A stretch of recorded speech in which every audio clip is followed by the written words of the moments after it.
En el vasto universo, más allá de lo que los ojos humanos pueden percibir, existen realidades ocultas cuya existencia desafía la evidencia sensible, y sin embargo, estructura el orden de lo creado.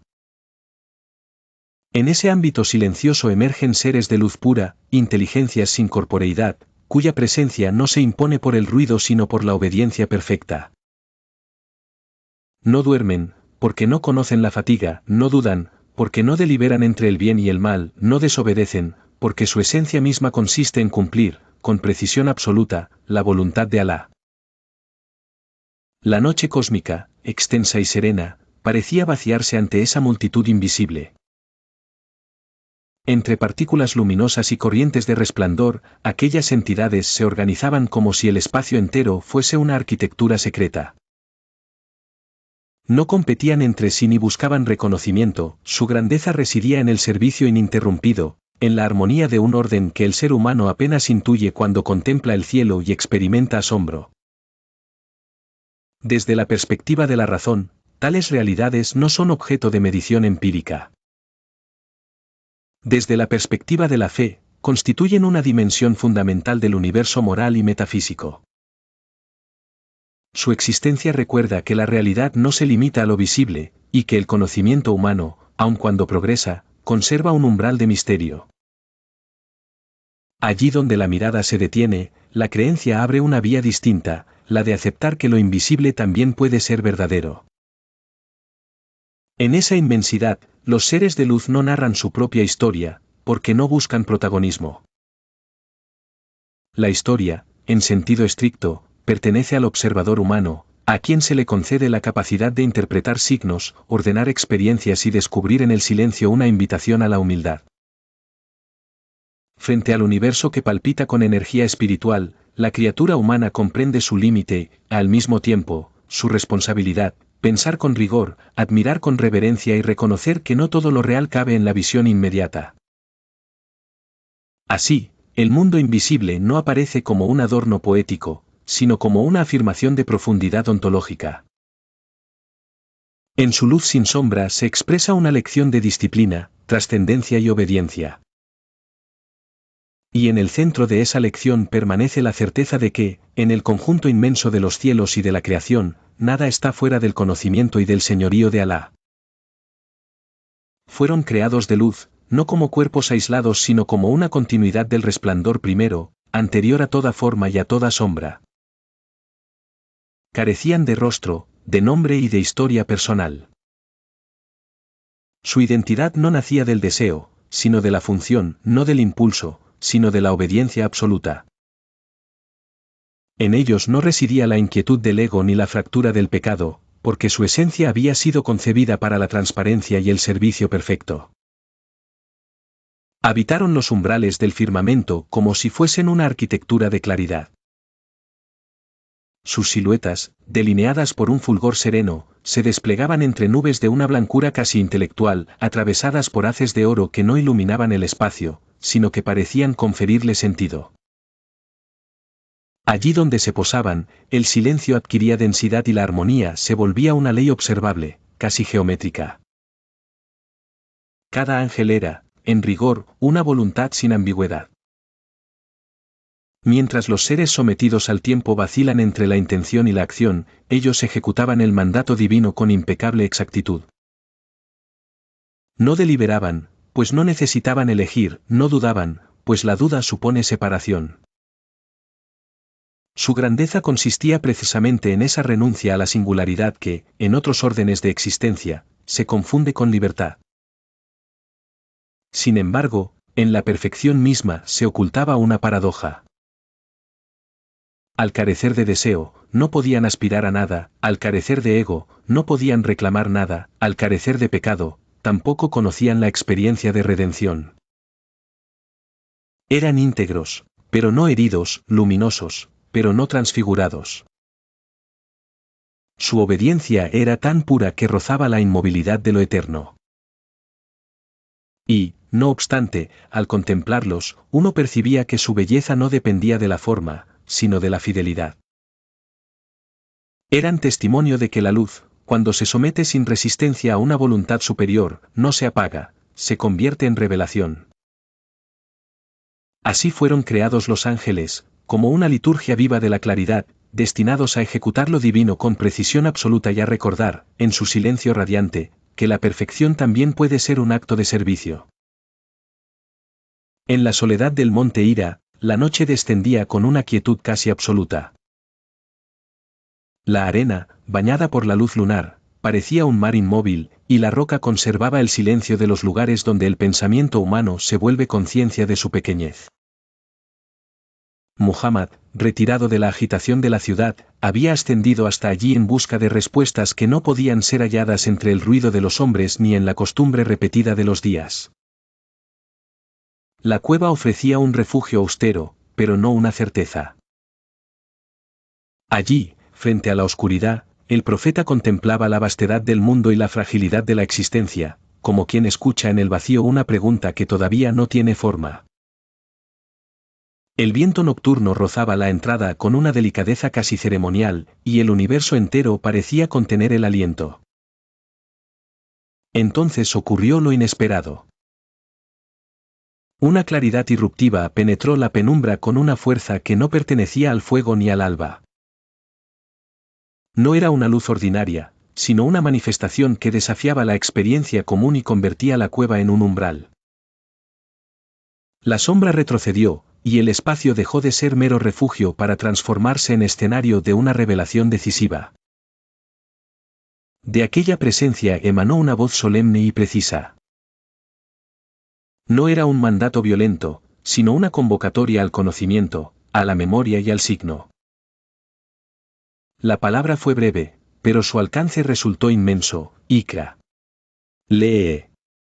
Recita. Comprende. El verbo, en su aparente sencillez, inauguraba una historia nueva para la conciencia humana, una historia en la que la revelación no anulaba la razón, sino que la despertaba.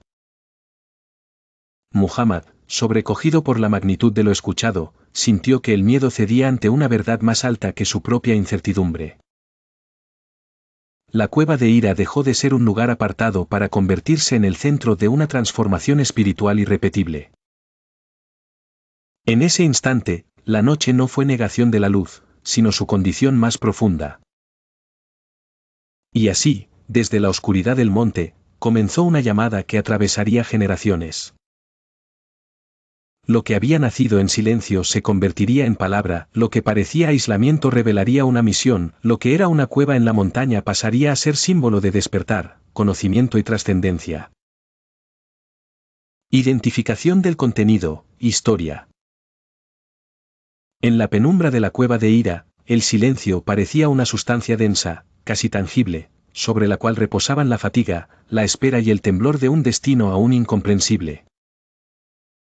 Muhammad, recogido en su interioridad, contemplaba un orden invisible que reclamaba de él una respuesta para la cual no se sentía preparado. Entonces se produjo la visita.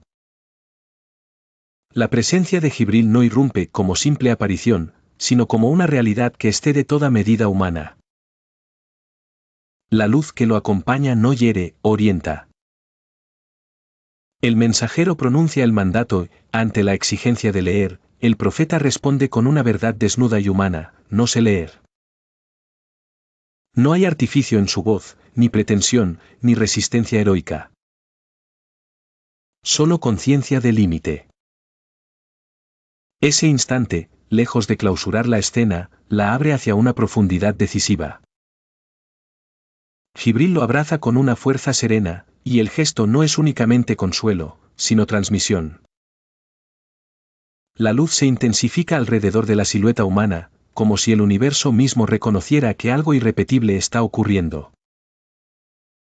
Las partículas luminosas, semejantes a signos en movimiento, penetran el corazón y depositan allí una palabra que aún no se exhibe como texto, pero ya existe como revelación viva.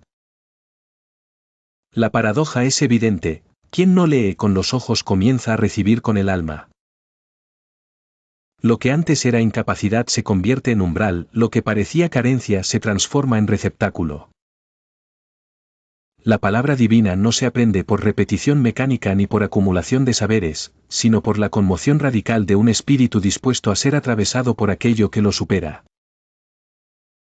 Al salir de esa experiencia, el mundo ya no conserva la misma densidad para él. Nada externo ha cambiado, y sin embargo, todo ha sido alterado. La soledad de la cueva se vuelve origen de una historia. La fragilidad del individuo se conecta con una misión universal. Y en el corazón, donde antes solo había silencio, queda inscrita una certeza luminosa: la revelación no destruye la humanidad, la eleva hasta volverla capaz de escuchar lo absoluto. Entre todos los seres reunidos en la inmensidad del firmamento, hubo uno cuya elección no respondió al azar, sino a la necesidad de un vínculo entre lo inaccesible y lo humano.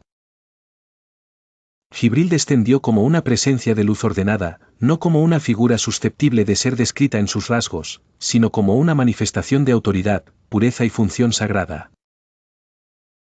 Sus alas, extensas y resplandecientes, abrían en la noche una geometría de claridad que parecía corregir la oscuridad sin destruirla. El cielo, sembrado de estrellas, asumió entonces un carácter solemne. No se trataba solo de un tránsito vertical, sino de una irrupción de sentido. La intensidad de la luz que lo acompañaba no era ornamental, sino argumentativa. Anunciaba que el mensaje no pertenecía al ámbito de la especulación humana, sino a una procedencia superior, cuya transmisión exigía precisión, fidelidad y reverencia. Jibril era, en ese instante, el mensajero del cielo, al mismo tiempo, el puente entre Dios y la humanidad. La escena adquiere su fuerza precisamente en esa tensión entre distancia y proximidad.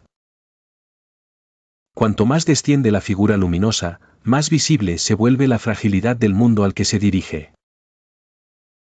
La noche no desaparece, queda delimitada por un resplandor que la supera y la interpreta. El aura sagrada que rodea a Jibril no anula la realidad terrenal, pero la somete a una lectura nueva, la de un orden trascendente que se manifiesta sin perder majestad. Así, su descenso no es únicamente un movimiento en el espacio, sino una afirmación de propósito.